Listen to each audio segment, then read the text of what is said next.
Kopi ini mahal.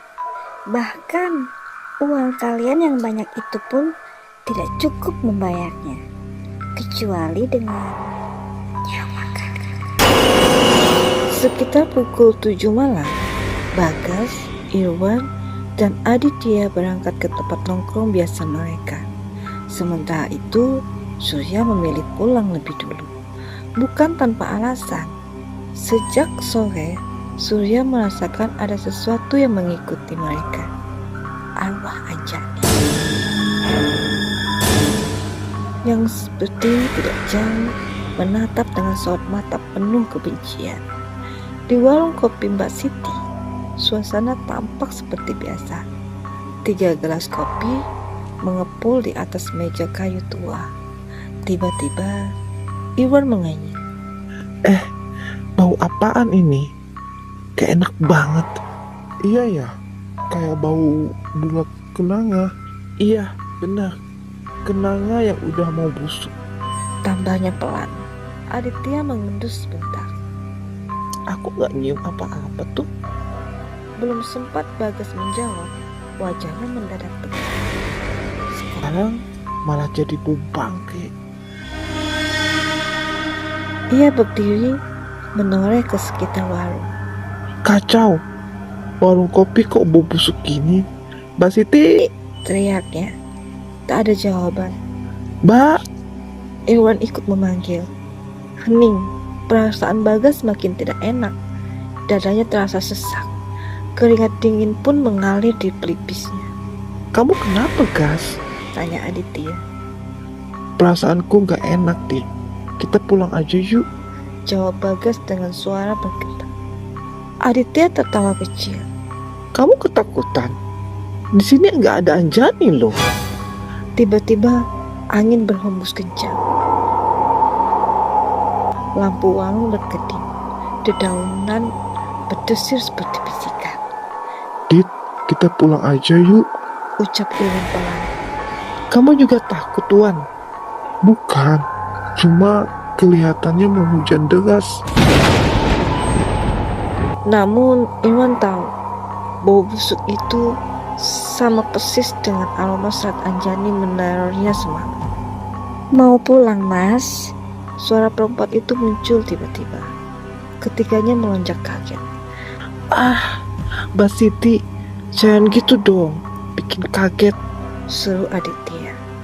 Perempuan itu tersenyum tipis. Dari tadi saya berdiri di sini loh, Mas. Mereka saling pandang. Tak satu pun melihat Mbak Siti sejak tadi. Bagas menatap wajah perempuan itu lebih lama. Dan saat itulah ia menyadari kejanggalannya. Kulitnya pucat, matanya kosong. Aroma kenanga bercampur bau busuk semakin menyengat. Kenapa, Mas Bagas? Suaranya lembut, tapi menusuk. Kenapa menatap saya begitu?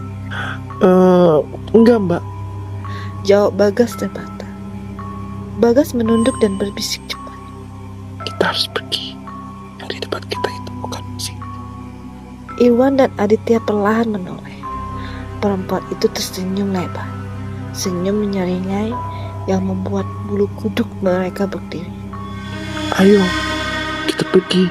Bisik Irwan panik. Mau pergi, Mas? Suara itu kini terdengar berat. Bayar dulu kopinya. Berapa kopinya, Mbak? Tanya Aditya gemetar.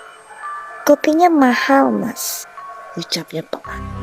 Bahkan uang kalian yang banyak itu pun tidak cukup untuk membayarnya. Ia pun tertawa lirih. Kecuali dengan nyawa kalian. Sekejap, tubuh Mbak Siti berubah. Wajahnya memanjang. Rambutnya terurai hitam menutupi wajah. Matanya merah menyala.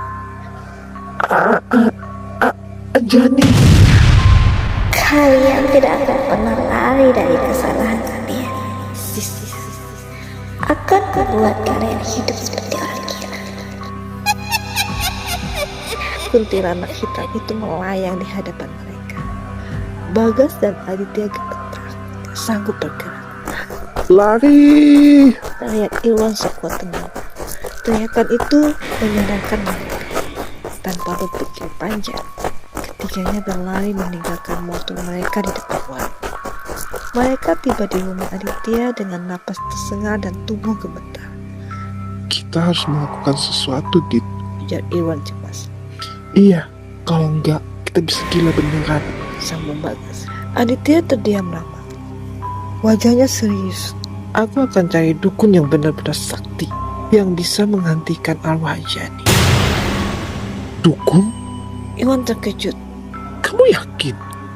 Iya, Besok kita temui uakku. Dia pasti punya kenalan orang pintar. Aditya menatap mereka berdua. Malam ini kalian menginap saja di rumah. Di luar, angin kembali berhembus. Dan entah dari mana, tercium aroma bunga kenanga yang mulai membusuk.